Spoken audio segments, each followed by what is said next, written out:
Yan, hello guys, welcome ulit sa ating channel. So mag-vlog po muna ulit tayo dito sa ikot na naman tayo dito sa Istranza, sa Intendencia at saka po sa Plaza Mexico. Yan, so dito unahin po muna natin tong Intendencia, no? So ito yung Intendencia. Yan, so ito yung magiging National Archive of the Philippines. Yan, so ito na yung tsura nya, no? May napapansin na tayo mga I-beam. Yan, mga I-beam. Tapos may nakita ko dito na na meron ng bubong. Yan, di lang natin natanaw.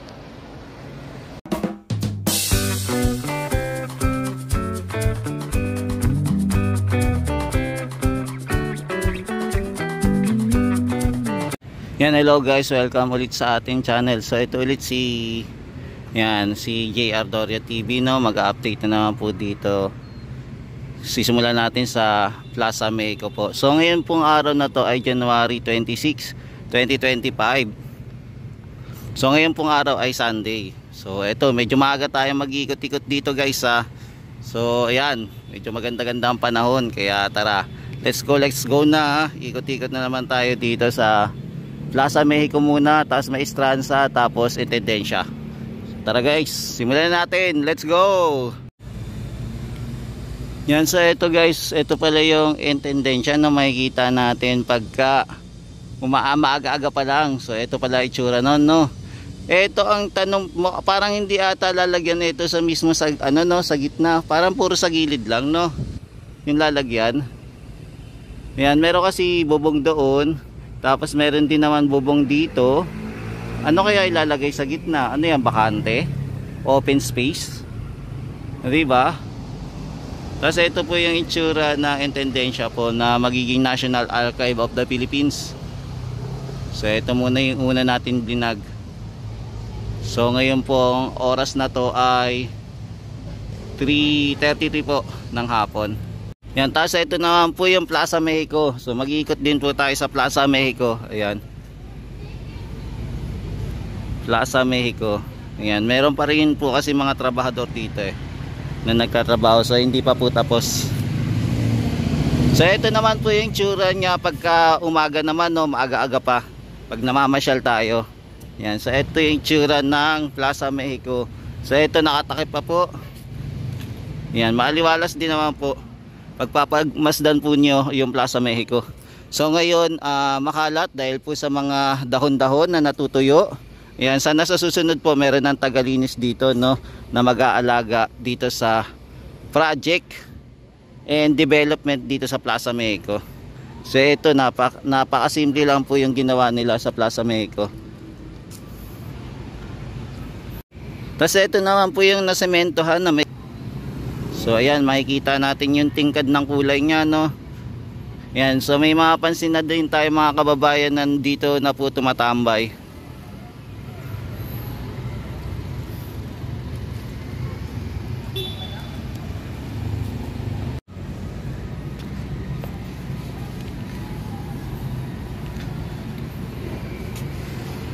Yan, tapos dito naman po yung papunta naman po sa Pasig River Esplanade naman po. Yan, dyan yung papunta yung Pasig River Esplanade.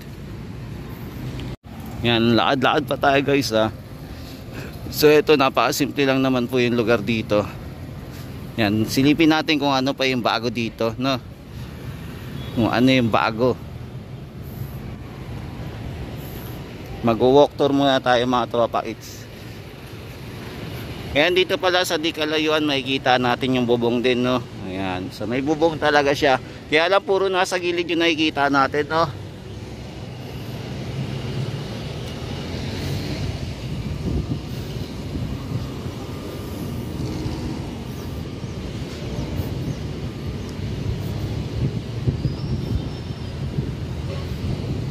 So ito po yung kaganapan dito sa Plaza Mexico. Tapos ito may upuan.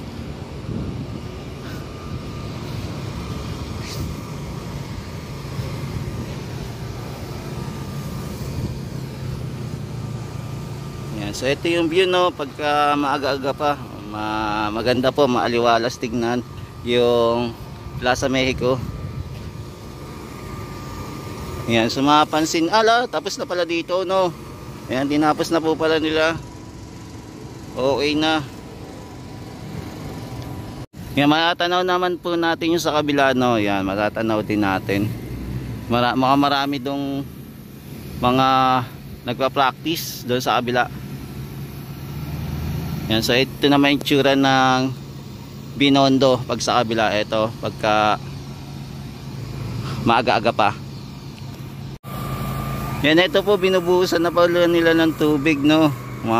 Tinatanggal na po yung excess ba yan? Yung sa Boma Night. Ayan, winawash na nila.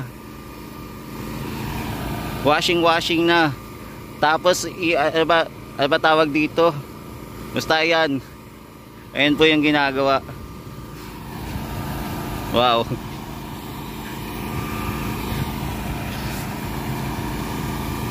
Ano ba yan, yung vacuum? Vacuum ba tawag dyan? Basta yung panglinis ng ng sahig. Ayan, hindi ko lang alam kung anong tawag dyan. Ayan, comment na lang kung anong tawag dyan, yung panlinis ng sahig. Pansin natin si Papa D, busy po sa pagbibideo. Ayan, di ba? Busy. Ayan, nandito siya sa tapat ng marker. Tapos ito na po yung ating Plaza Mexico pa rin, pero naka turfstone paver. Tapos ito po yung ating mga long bench na nakalatag pa rin, so nakatakip pa rin. Tapos ito po mga lamppost na hindi pa po naka-open. Ayan, abangan natin kung kailan i-open po yung mga lamppost dito para pailawan na. Tapos ito naman po, ayan, may mapapansin po tayo mga gray na tiles, ayan, o bricks kung tawag. Mukhang maglalatag po sila dito ata. Kaya abangan din natin kung kailan po sila maglalatag ulit. Baka bukas siguro maglalatag po ulit sila, no? Kaya abangan natin yung paglalatag. Yan, so ganito pala kaganda yung Plaza Mexico pagka maaga-aga pa, no? Maganda ang view.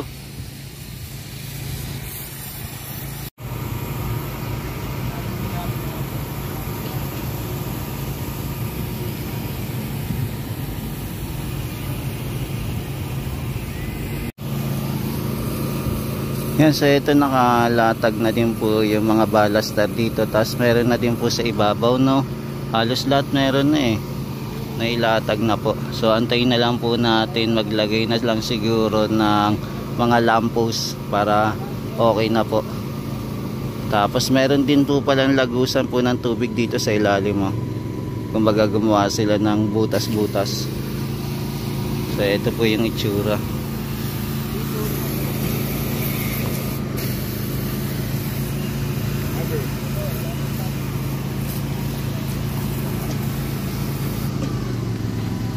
Yan, so ganito na pala kaganda dito, no?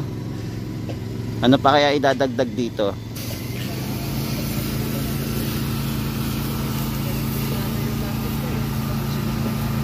Yan, si Kuya tuloy-tuloy lang pag ang wash. Yan, paglilinis para sa Boma Night. Diba? Cleansing.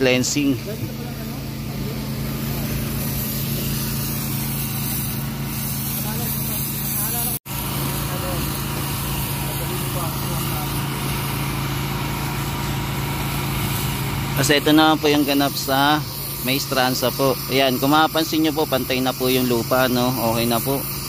Tapos doon naman sa dulo, busy pa yung mga ating mga workers sa pag-aayos doon sa dulo. Mukhang naglilinis pa sila, no? Doon malapit po sa wall.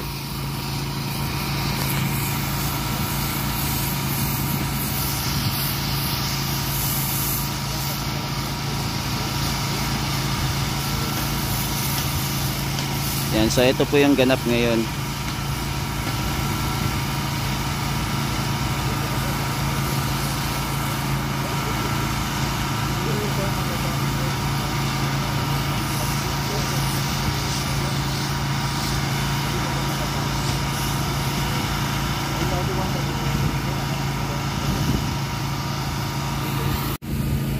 Yan, si Kuya naman tuloy-tuloy ang paglilinis.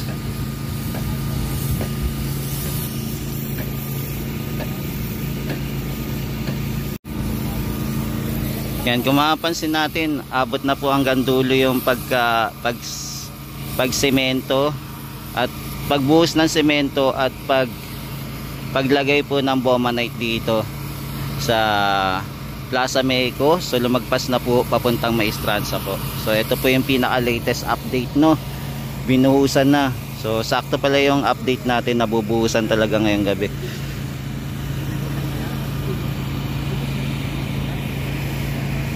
Yan, so ito yung kaganapan ngayon dito sa Plaza Mexico at saka sa Maestranza.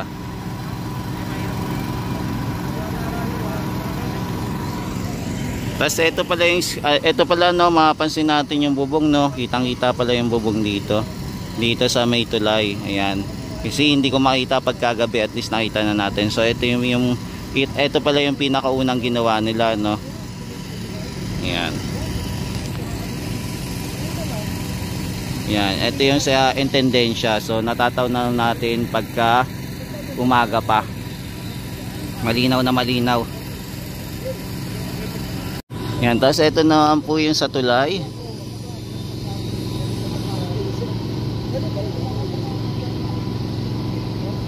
Sa Binondo Intramuros Bridge.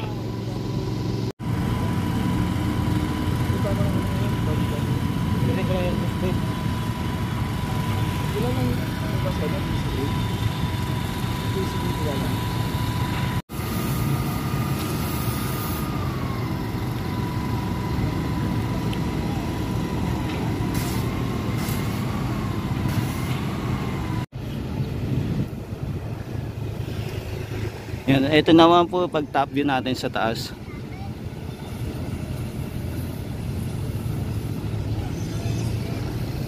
So medyo malayo-layo na rin po, no, yung narating.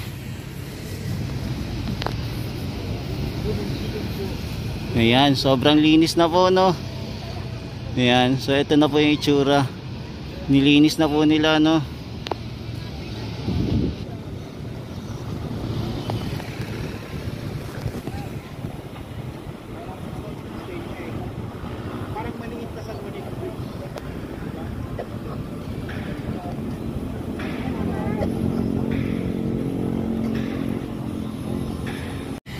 Yan, ito po makikita natin may stand sa pagka nasa taas naman tayo. Nasa taas naman po tayo. So ito po yung view niya. Yan, abot na po. Yan, malinis na po doon din, no, sa dulo, malinis na. 'Di ba? Yung sa wall ng Port Santiago. Yan, so unti-unti na po nilang inaayos. So abangan na lang natin kung kailan nila matatapos itong project na to, no.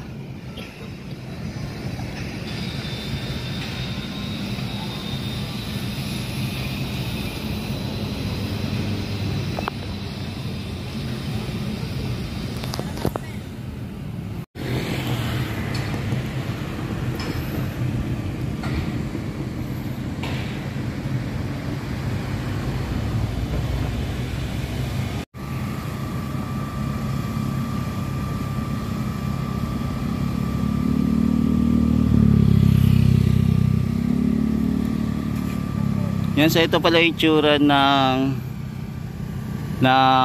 Maestranza pagka nasa top view tayo.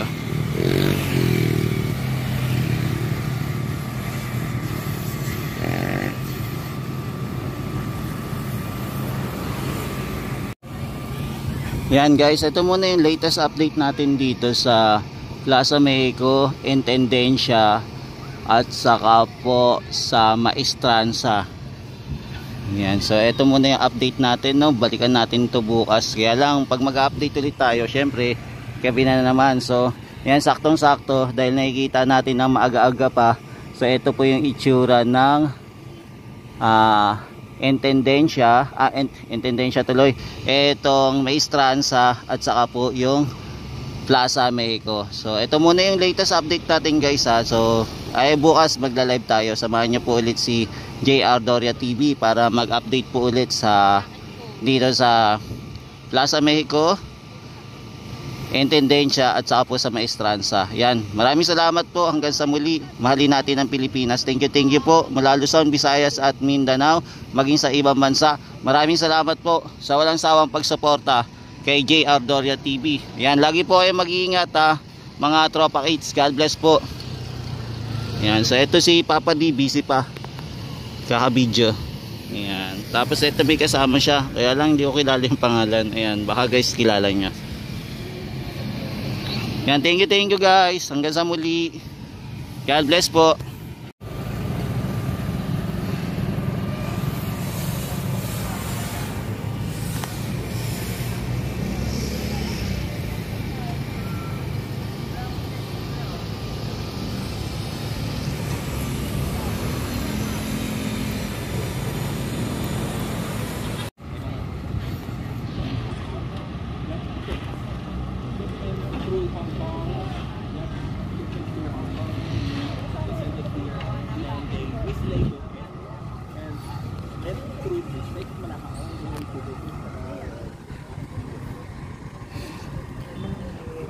Ito yung Esplanade din, continuation ng Esplanade. Grabe, pahabain talaga nila. Kaya nga hanggang Delpan.